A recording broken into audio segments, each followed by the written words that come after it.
हाँ जी सीए साहब, कैसे आप सब लोग? ठीक ठाक हो? याद है लास्ट क्लास में क्या पढ़ा था आपने? लास्ट क्लास में हमने पढ़ा था डाटा दो तरह के होते हैं, प्राइमरी और सेकेंडरी। प्राइमरी डाटा को कलेक्ट करने के चार तरीके हैं: इंटरव्यू, मेल्ड क्वेश्चनायर, ऑब्जर्वेशन और questionnaire field and sent by the enumerator. मैंने तीनों के बारे में आपको बता दिया था। इंटरव्यू तीन तरह के, डायरेक्ट, इनडायरेक्ट और टेलीफोनिक, सब बातें कर ली थी। आज मुझे पहले बताना है कि सेकेंडरी डाटा कैसे कलेक्ट होता है, फिर मुझे कलेक्शन खत्म हो जाएगी, प्रेजेंटेशन पे आ जाऊंगा। तीन काम थे: कलेक्शन, प्रेजेंटेशन, एनालिसिस। कलेक्शन चल रही है। कलेक्शन में प्राइमरी का कलेक्शन हो गया, सेकेंडरी का डाटा कैसे कैसे कलेक्ट होता है मुझे यह डिस्कस आपके साथ करना है। तो आप समझे मेरी बात को। सेकेंडरी डाटा को कलेक्ट करने के कई रास्ते हैं। कुछ रास्ते तो इंटरनेशनल हैं, जैसे WHO है, वर्ल्ड हेल्थ ऑर्गेनाइजेशन, उसने बता रखा है कि जी यहां पर ज्यादा बीमारियां चल रही हैं, यहां नहीं चल रही है। हम WHO की रिपोर्ट उठाए और वहां से डाटा उठा लें। इंटरनेशनल। कुछ गवर्नमेंट के सोर्सेज हैं। गवर्नमेंट ने अपना एक रिसर्च इंस्टीट्यूट बना रखा है स्टैट का, वो उसमें सारा डाटा दिखाते हैं कि इस बार इंडिया में यहां पर ये हुआ, यहां पर ये हुआ, पूरी रिसर्च होती है, वहां से डाटा उठा ले। उन्होंने कर रखा है रिसर्च, वहीं से डाटा उठा ले। कुछ प्राइवेट सोर्स होते हैं, जैसे आप प्राइवेट स्कूल में चले जाओ, वहां से सारे बच्चों का डाटा ले लो। कुछ कोसी गवर्नमेंट सोर्स होते हैं, कुछ गवर्नमेंट, आधे गवर्नमेंट आधे कोसी गवर्नमेंट, मतलब कोसी गवर्नमेंट आधे गवर्नमेंट के आधे प्राइवेट। कुछ अनपब्लिश सोर्स होते हैं। अनपब्लिश जैसे किसी ने रिसर्च की, किसी यूनिवर्सिटी ने रिसर्च की बच्चों को समझाने के लिए, वो रिसर्च में उन्होंने रिसर्च की थी कि इंडिया में कितने जानवर फालतू घूमते हैं, तो उन्होंने रिसर्च वैसे ही की थी और रिसर्च करके उन्होंने नोट कर ली। अब आप भी रिसर्च कर रहे हो कि जानवरों पर, बात समझ में आ गई?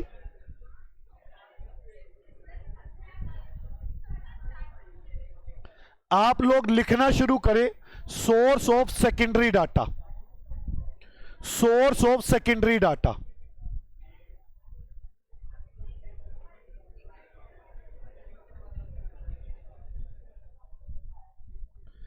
सेकेंडरी डेटा के सोर्स कौन कौन से हैं, प्लीज नोट करें बच्चों।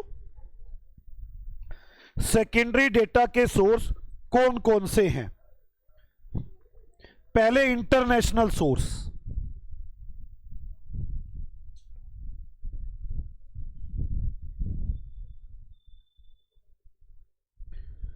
जैसे WHO, world health organisation, WHO, ILO, international labour organisation, international labour organisation, IMF, international monetary fund,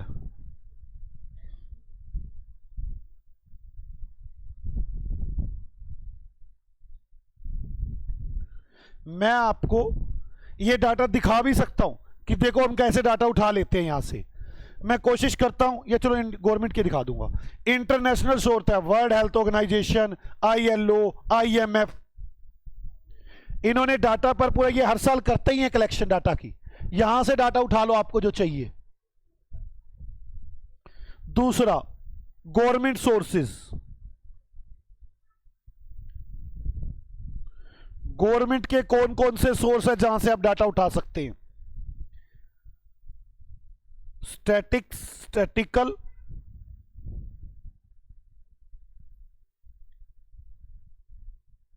abstract by CSO। CSO एक डिपार्टमेंट है जो स्टैटिकल सभी बातें दिखाता है। मैं आपको कोशिश करता हूं कि मैं आपको दिखा पाऊं, स्टैटिक्स का दिखाता हूं, कोशिश करता हूं। मैं ओपन करता हूं स्टैटिक्स को, एक सेकेंड। मैं CSO की साइट पर जाके दिखाता हूं आपको, शायद मिल जाए। आजा भाई।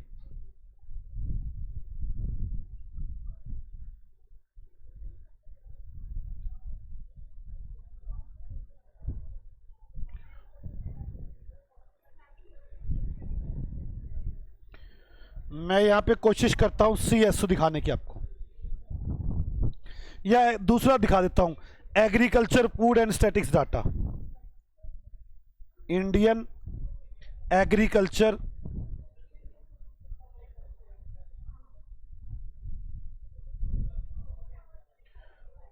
ये रहा, इंडियन एग्रीकल्चर रिसर्च इंस्टीट्यूट।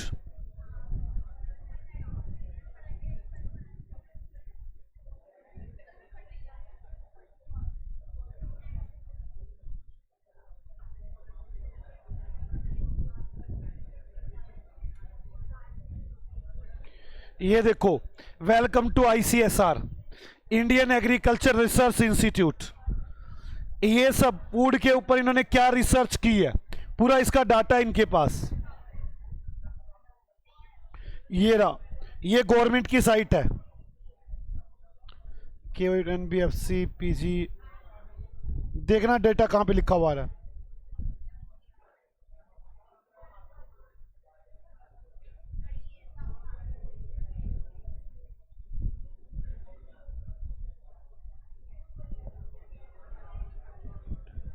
तो आप मेरी बात समझे, ऐसे सबने रिसर्च का डाटा किया हुआ है। मैं कहाँ रिसर्च का डाटा ढूंढ के दिखाऊं आपको,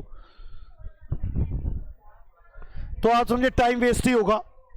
तो इस तरह से बड़े सारे गवर्नमेंट है जो डाटा पब्लिश करती हैं, और वो डाटा पब्लिश आपको साइट से मिल जाता है, वहां से उठाकर डाटा का यूज कर सकते हैं। WHO, ILO, IMF, CSO, अगला लिखो, Indian agriculture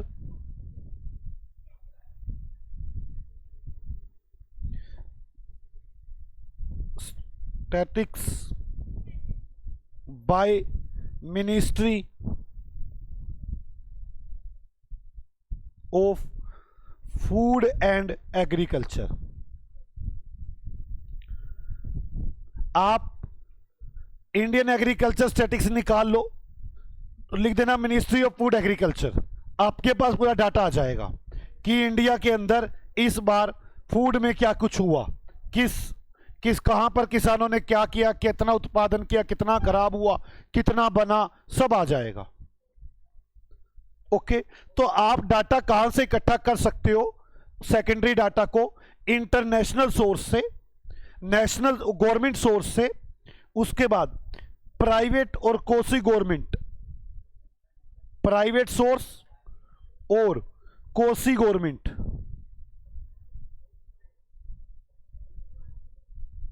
quasi government.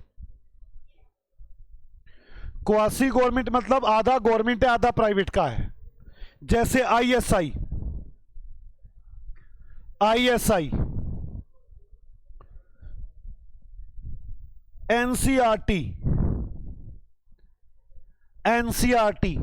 NCERT की बुक्स तो देखी है ना आपने, तो उनके पास बहुत डाटा है, वहां से उठा सकते हो।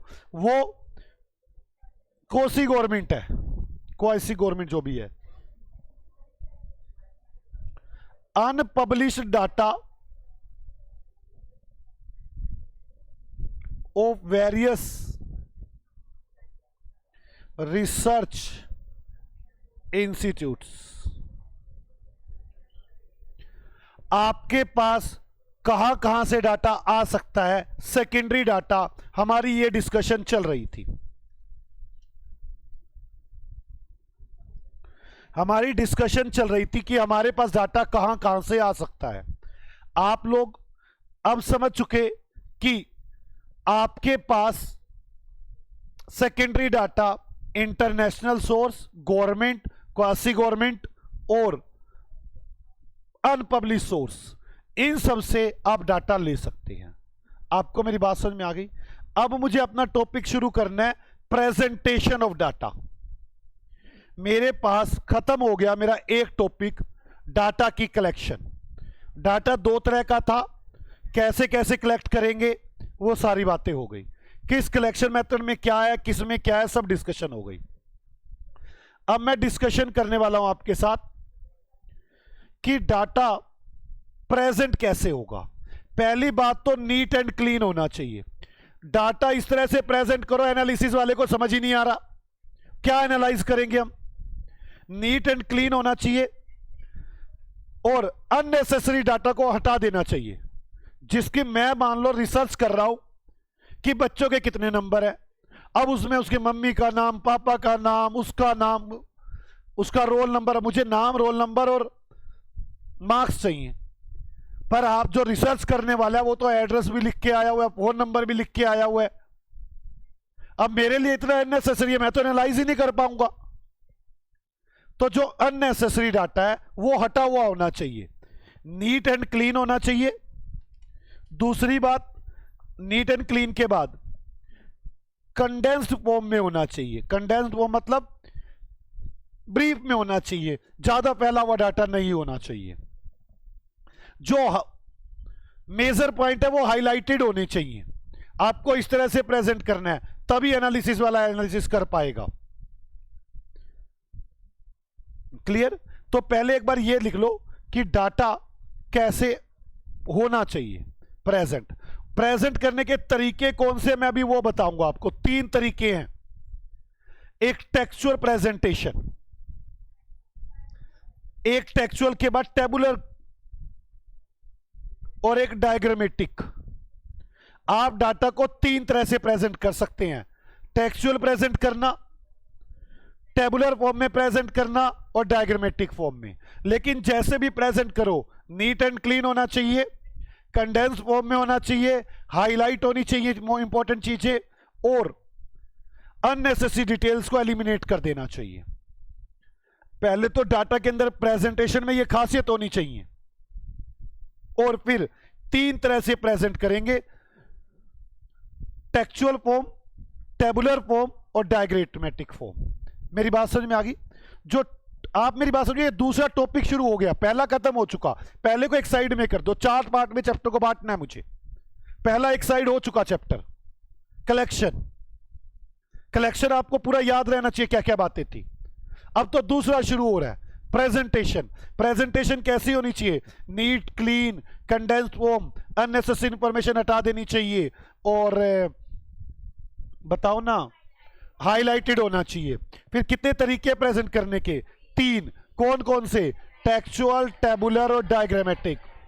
टेक्सचुअल में क्या होता है? पैराग्राफ बना दिए जाते हैं, लाइनों में लिख दिया जाता है, बस लिखना होता है इसमें।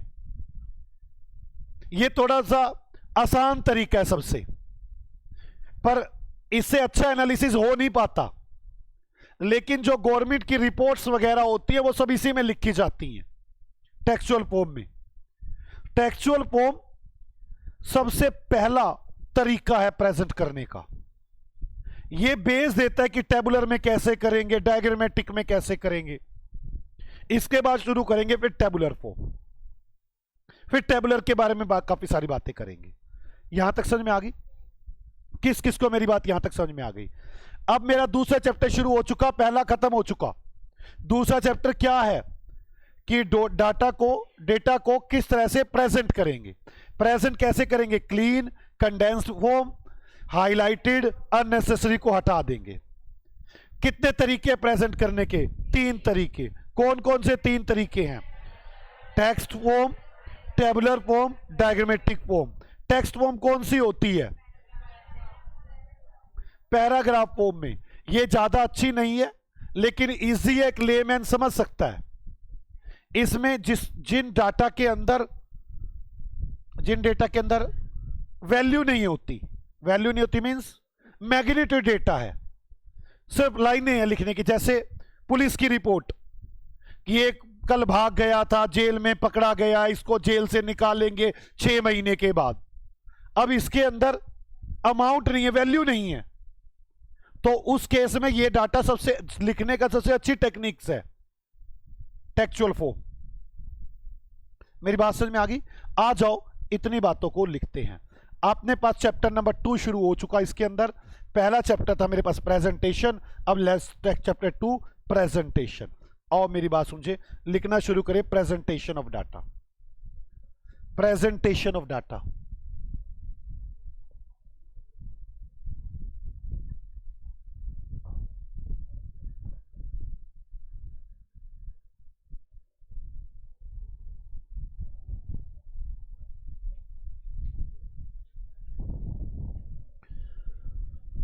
लिखे presentation of data,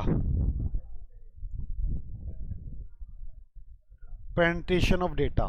chapter number 2 start हो गया। 1 याद हो गया ना अच्छे से। अब chapter number 2 presentation of data लिखे। How can data presented, data कैसे प्रेजेंटेड होना चाहिए, लिखे analysis of data, analysis of data depends on presentation of data.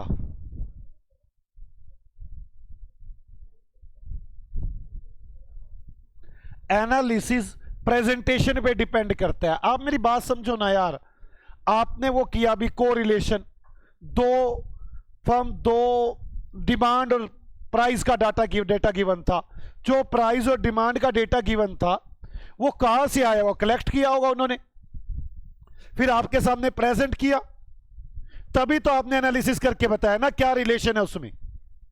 ये वही चल रहा है, एनालिसिस तभी होगा प्रेजेंटेशन पे। अब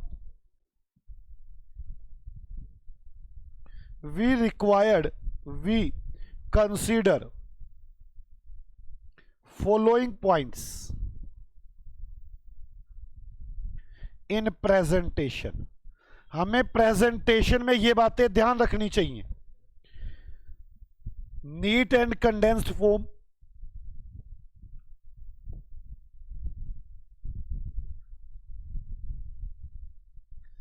नीट और कंडेंस्ड फॉर्म में होना चाहिए। Highlights,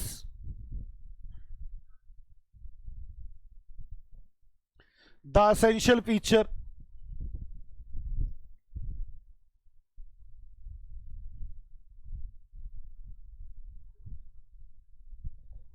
eliminate as unnecessary detail,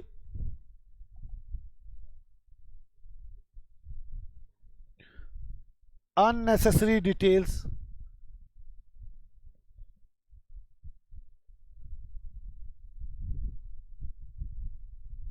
किस किस को ये बात समझ में आ गई। अब method of presentation of data, method of presentation of data, method of presentation of data.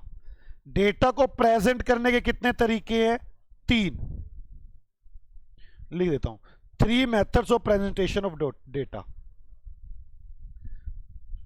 3 methods of presentation of data. Number 1 tabular form और textual form.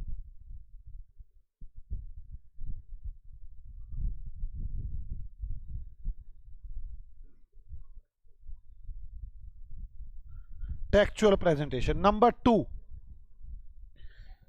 Tabular presentation.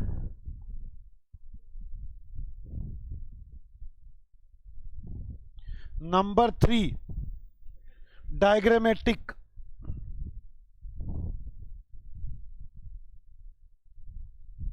Presentation. क्या आपको डाउट है यहां तक? आपको ये सेकंड चैप्टर याद हो रहा है? अब साथ साथ यार ये जितनी बातें लिखवा रहा हूं मिनिमम ये तो याद होनी ही होनी चाहिए। अब लिखना शुरू करें, घर पे जाके ना इसको पूरे को बोलना है बार बार बार बार, सारी लाइनें बार बार पढ़नी है ये। अब लिखे फर्स्ट टेक्चुअल प्रेजेंटेशन।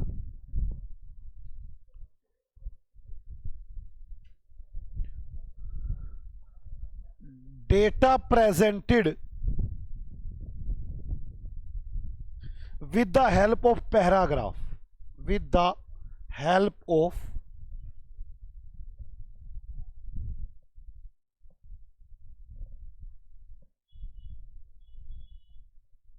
और नंबर ऑफ पैराग्राफ्स। बड़े सारे पैराग्राफ भी बना सकते हैं।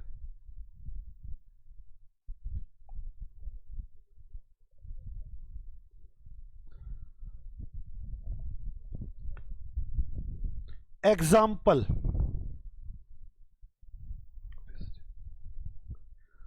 ऑफिस रिपोर्ट्स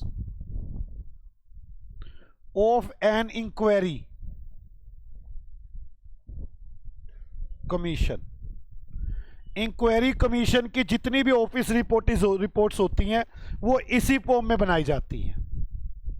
ठीक है, मेरी बात समझ में आ गई आपको? अब देखो जो ये एग्जाम्पल दिया हुआ एग्जाम में आया हुआ एग्जाम्पल है ये कि कौन सी फॉर्म यूज करोगे। अब आपको ये याद रखना है, भूलना नहीं है, मैं कोई बात एक्स्ट्रा नहीं करा रहा। इसके बेनिफिट, ये सिंपलिसिटी है इसके अंदर, ज्यादा सिंपल सा डाटा बन जाता है इससे। लेमैन कैन प्रेजेंट, एक आम आदमी से बड़े आराम से प्रेजेंट कर देता है। मैं अपना डायग्राम बना के बैठ जाऊं, ये डायग्राम वो डायग्राम, आदमी पागल ही हो जाता है, हो क्या रहा है ये। लेकिन इसको लेमैन आदमी भी समझ सकता है, कोई भी आदमी प्रेजेंट करता है, चाहे वो कम पढ़ा हो। मैग्नीट्यूड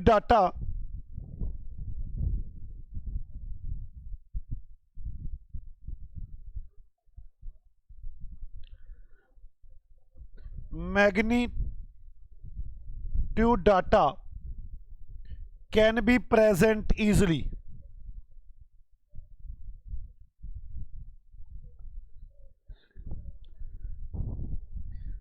ये फर्स्ट मेथड है, बेस ऑफ अदर मेथड्स है, बेस ऑफ अदर मेथड्स है। किस किस को ये बात समझ में आ गई? आज हमारा चैप्टर नंबर 2 शुरू हुआ है, जिसमें हमने शुरू किया है प्रेजेंटेशन ऑफ डाटा। तो मैंने आपको बताया एनालिसिस डिपेंड करता है प्रेजेंटेशन पर। यह भी क्वेश्चन आया हुआ है कि एनालिसिस किस पर डिपेंड करता है, प्रेजेंटेशन पर। एक भी वर्ड ऐसा नहीं है जो मैं आपको एक्स्ट्रा बताऊंगा, आप समझे जरूर। मैंने इसके बाद बताया कि डाटा को कैसे प्रेजेंट करेंगे, neat, clean, condense form, highlighted. इसके बाद मैंने आपको बताया प्रेजेंट करने के 3 तरीके, टेक्चुअल, टेबुलर, डायग्रामेटिक। हमने टेक्चुअल शुरू कर लिया। टेक्चुअल में मैंने कहा डाटा को टेक्स्ट फॉर्म में किया जाता है, इसमें पैराग्राफ और नंबर ऑफ पैराग्राफ की हेल्प ली जाती है। जितनी भी कमीशंस की, कोई भी कमीशन हो इंक्वायरी करे, उनकी जितनी भी ऑफिशियल रिपोर्ट होती है इसी में बनती हैं। और इसमें मैंने आपको बताया ये सिंपल है, लेमैन समझ सकता है इस डाटा को। और ये फर्स्ट मेथड है, मैग्नीट्यूड डाटा भी इजीली प्रेजेंट हो जाता है। कौन सा यार? मैं जिसमें नंबरिंग नहीं है, जिसमें काउंटिंग नहीं है, नंबर नहीं है। एक कहानी है कि उसने उसका खून किया था इसलिए जेल भेजा गया। अब ये वाली बात मैं टेक्चुअल फॉर्म में लिखूं कैसे? टेक्चुअल में तो लिख दूंगा, उसमें टेबुलर में कैसे लिखूं? टेबुलर में लिखना मुश्किल हो जाएगा, तो टेक्चुअल इजी प्रेजेंट कर देता है।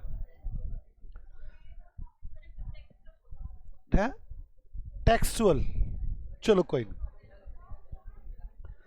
टेबुलर फॉर्म समझो, मैंने ना एक डाटा दिखाता हूं, टेबुलर फॉर्म को समझना शुरू करें, लिखना मत अभी। एक फैक्ट्री है नीरज एंड मुस्कान लिमिटेड, उसमें कितने वर्कर्स काम करते हैं मैं उनकी डिटेल दे रहा हूं, वर्कर्स की, वर्कर्स डिटेल। ठीक है, मैं आपको बता दूं उसमें जो हमारी फैक्ट्री में बंदे काम करते हैं उनमें से कुछ आदमी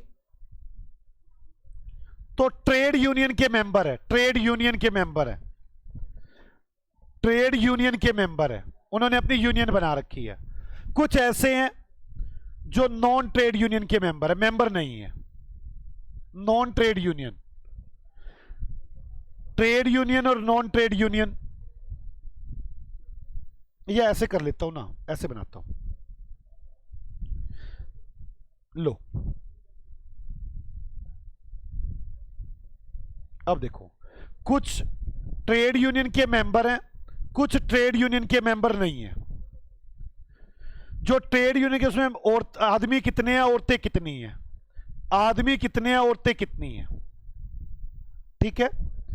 मैं आपको यह बताना चाहता हूं स्टेटस 2019 के अंदर 100 आदमी थे, 120 औरतें काम करती थी हमारी फैक्ट्री में जो ट्रेड यूनियन की मेंबर थी, 200 आदमी जो ट्रेड यूनियन के मेंबर नहीं थे और 80 औरतें काम करती थी। मेरे पास टोटल मिलाकर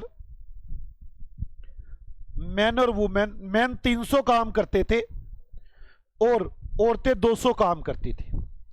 2020 में 50 70 80 70 कितना हो गया, 80 50 130 और 70 70 140 है। मेरे पास टोटल ये व्यक्ति काम करते थे। मैंने ये आपको डिटेल दी। ट्रेड यूनियन का टीयू का मतलब मैंने आपको बताया ट्रेड यूनियन, और ऐसी एनटीयू का मतलब बताया, ऐसी मैन ऐसी वुमेन का मतलब बताया। ये है टेबुलर फॉर्म। आपको इसे पता होना चाहिए किसको क्या बोलते हैं। जो ये सबसे ऊपर लिखा हुआ इसको बोलते हैं बॉक्स हेड। बॉक्स हेड, इसका नाम है बॉक्स हेड।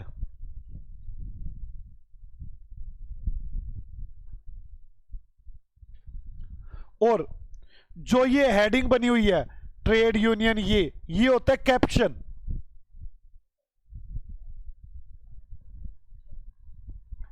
और जो ये टेबल बनी हुई है इसको बोलते हैं बॉडी। बात समझ में आ गई।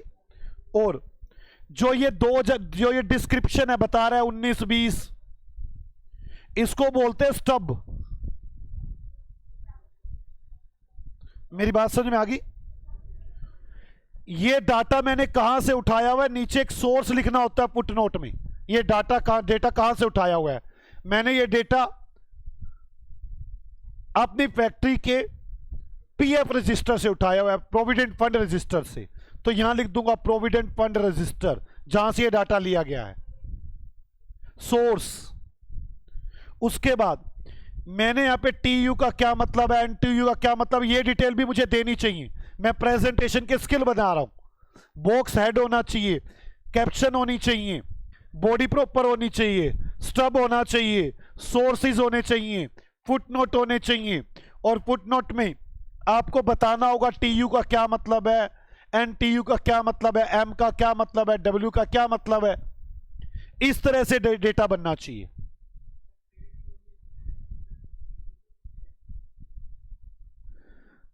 कैप्शन में पूरा हेड है यार, ये सारे आगे। Box head includes caption. Caption note includes box head. Box head includes caption. अब तो समझ में आ जाएगी बात। मेरी बात समझ में आ गई। तो आपको मैंने ये बताया टेबुलर फॉर्म में जब प्रेजेंट करना होता है तो आपको इन बातों का पता होना चाहिए। टोटल कॉलम जरूर होना चाहिए। वो बातें तो हैं ही है, नीट होना चाहिए, कंडेंस फॉर्म में होना चाहिए, हाईलाइटेड होने चाहिए, जो बेकार की इंफॉर्मेशन है वो नहीं होनी चाहिए, वो बातें तो हैं ही है। पहले हमने टेक्स्ट फॉर्म की थी, अब कौन सा कर रहे हैं हम, टेक्सचुअल। अब टेबुलर, ये टेबुलर फॉर्म है। आ जाओ एक काम करते हैं, लिखना शुरू करते हैं टेबुलर फॉर्म को।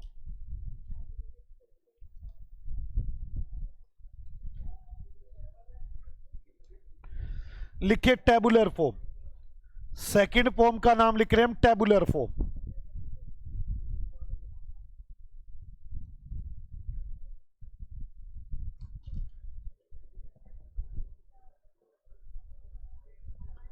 मैं एक काम करता हूं, आप मेरे साथ ना पहले ये बना ही ले, आपको ज्यादा क्लैरिटी आ जाएगी। एग्जाम्पल पहले लिख लेता हूं, बाद में नीचे बातें लिखूंगा।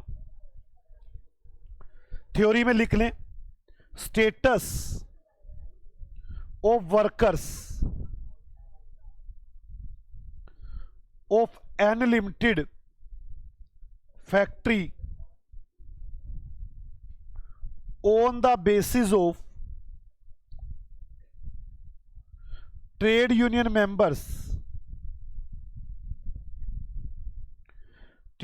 Membership for 2009 and 2010। ये मैंने आपको बताया कि इस वाली टेबल में मैं आपको ये दिखा रहा हूं, आपको इसलिए कह रहा हूं लिख लो, मैं इसी के सामने लिख दूंगा क्या चीज को क्या बोलते हैं।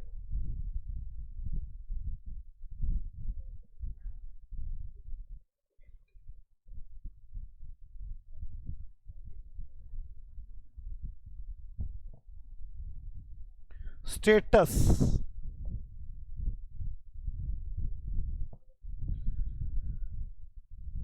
Member in TU, male female, ऐसे कहा तो 3 कॉलम बना दो, जितने ज्यादा टोटल के कॉलम हो उतनी अच्छी होती है presentation. Male female total, members NTU, non trade union, man female total, total male female total,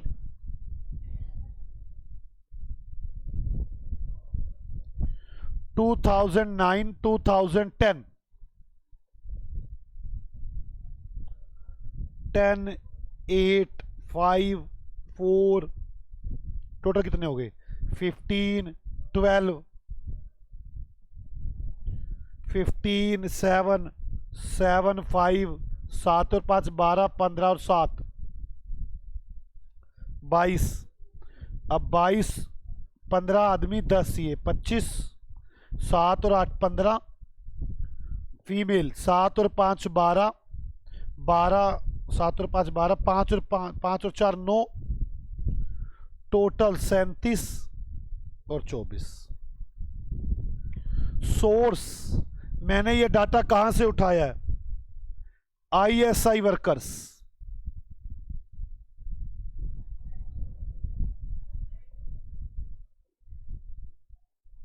footnote,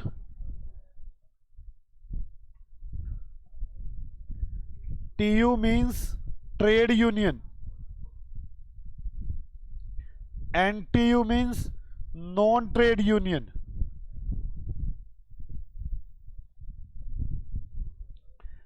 M means man, F means female या male, male female, T means total.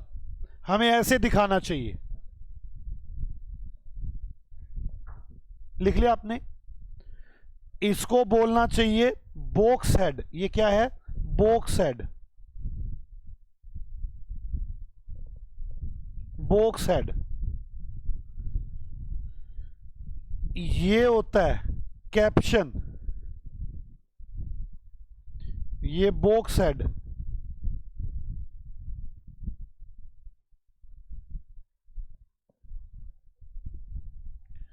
ये stub,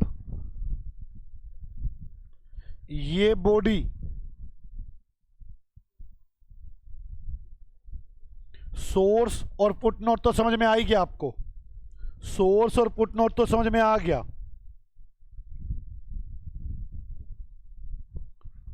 आपको समझ में आ गया ये सब मीनिंग,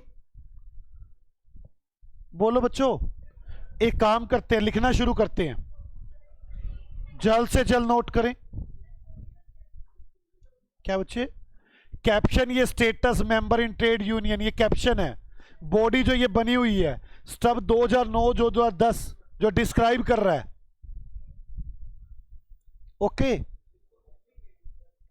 किनको 10 को, और यही तो प्रेजेंट करें, तो ये तो डेटा है मूर्ख।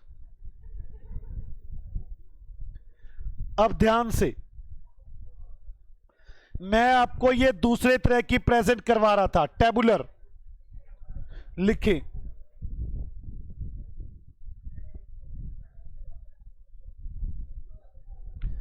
when we present data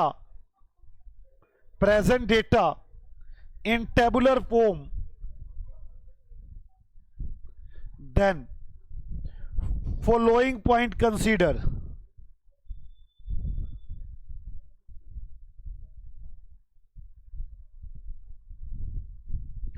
क्या क्या पॉइंट कंसीडर करने हैं आपको? आपके पास कैप्शन होनी चाहिए, बॉक्स ऐड होने चाहिए, ऊपर बॉक्स ऐड जरूर बना होना चाहिए, नहीं समझ नहीं आएगा। स्टब होनी चाहिए, बॉडी, फुटनोट, रिसोर्स, ये सब चीजों का ध्यान रखना है आपने। पहले मैं लिखवाता हूं कैप्शन किसे कहते हैं। कैप्शन सर में याद हो गया बच्चों, ये साथ साथ caption. Caption is the upper part of the table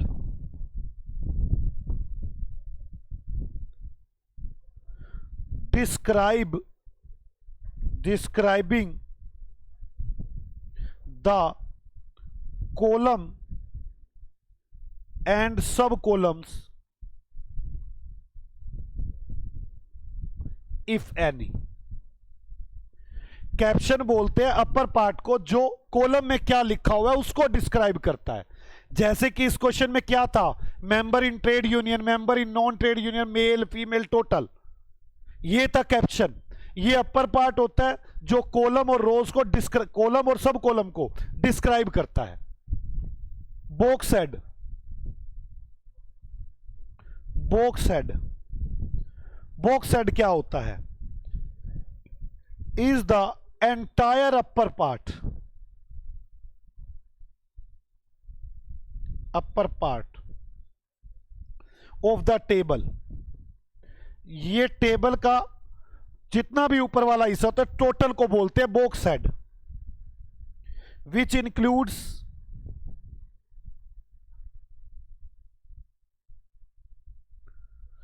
column,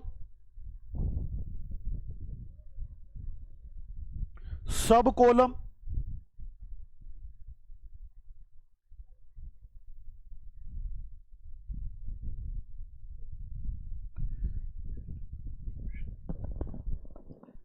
units of major,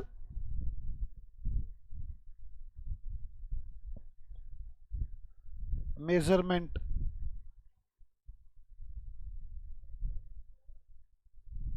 along with caption.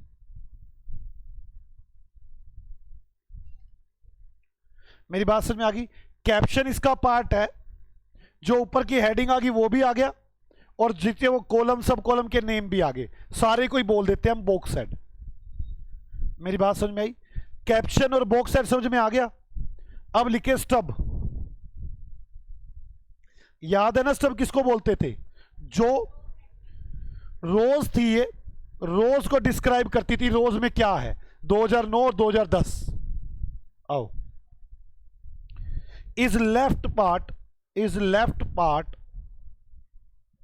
Of the table, ये टेबल का लेफ्ट पार्ट होती है, providing the description of data,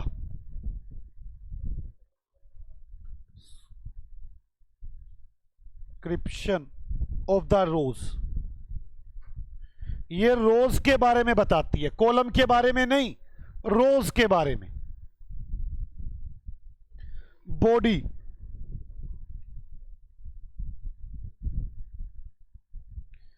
is the main part of the table. Exam में ये सब question आएंगे, body कैसा part होती है, मेन पार्ट होती है, ये क्वेश्चन होंगे।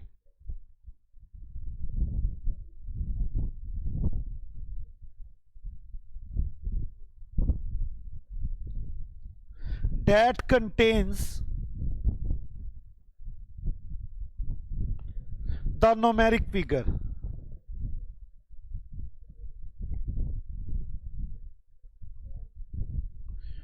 जिसमें वो न्यूमेरिकल फिगर लिखी जाती हैं।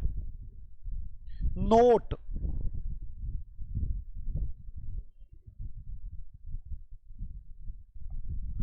हमें टोटल जरूर दिखाना चाहिए। Row and columns total also show, हमें इनका टोटल भी दिखाना चाहिए।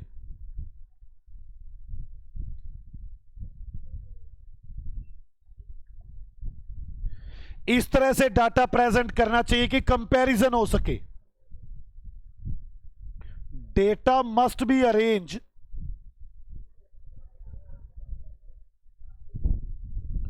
in a table such a way that comparison between two figures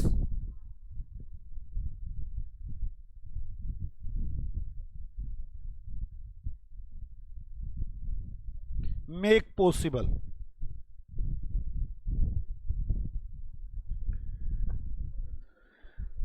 आपको मैंने कुछ नहीं, बस यही सारी बातें जो ऊपर टेबल में बताई थी वो लिखवा दी ताकि आपकी कंफ्यूजन दूर हो जाए। ठीक है, आगे लिखिए।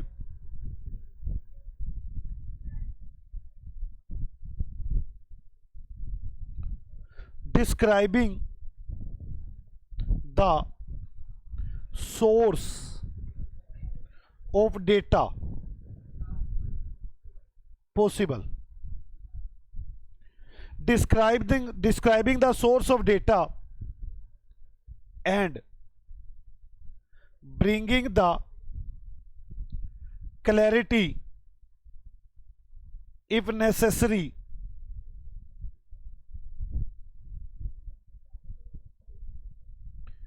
about any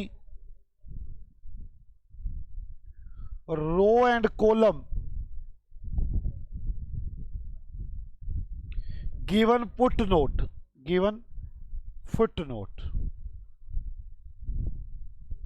ये बता रहा था मैं आपको। फुटनोट सोर्स बताने के लिए, क्लैरिटी लाने के लिए किसी रो और कॉलम की आपको फुटनोट देना चाहिए। याद है जैसे TU बताया था। Footnote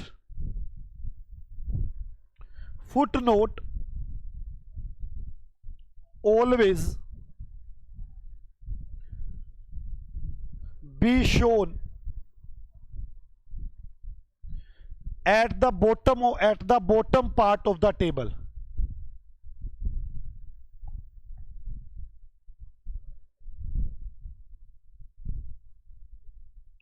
At the bottom part of the table। मेरे पास दो तरह की प्रेजेंटेशन पूरी खत्म हो गई। मैंने कौन कौन सी तरह से डाटा प्रेजेंट कर दिया? टेक्सचुअल फॉर्म में और टेबुलर फॉर्म में। डाटा को एनालाइज प्रेजेंटेशन पे डिपेंड करता है। नीट और कंडेंस फॉर्म में होना चाहिए, हाईलाइटेड होना चाहिए, अननेसेसरी हटा देना चाहिए। 3 फॉर्म है, टेक्सचुअल, टेबुलर और डायग्रामेटिक। टेक्सचुअल में डाटा पैराग्राफ और नंबर ऑफ पैराग्राफ की फॉर्म में प्रेजेंट होना चाहिए। ऑफिस कमीशन की जितनी रिपोर्टें होती हैं वो इसी में होती हैं। ये सिंपल होता है, लेमैन इसे समझ पाता है। मैग्नेट डाटा को इजीली प्रेजेंट कर देते हैं। ये फर्स्ट मेथड है, बेस है। टेबुलर फॉर्म, इसमें एक बॉक्स हेड होता है, एक कैप्शंस होते हैं, स्टब होता है, सोर्सेज होते हैं, फुटनोट होते हैं। इन सब बातों का ध्यान रखना होगा, क्या क्या चीजें हैं। अब बस एक ही पॉइंट रह गया, डायग्रामेटिक प्रेजेंटेशन। फिर मेरा चैप्टर नंबर 2 भी खत्म हो जाएगा। फिर मैं चैप्टर नंबर 3 पर चला जाऊंगा। क्या यहां तक आपको समझ में आ गया?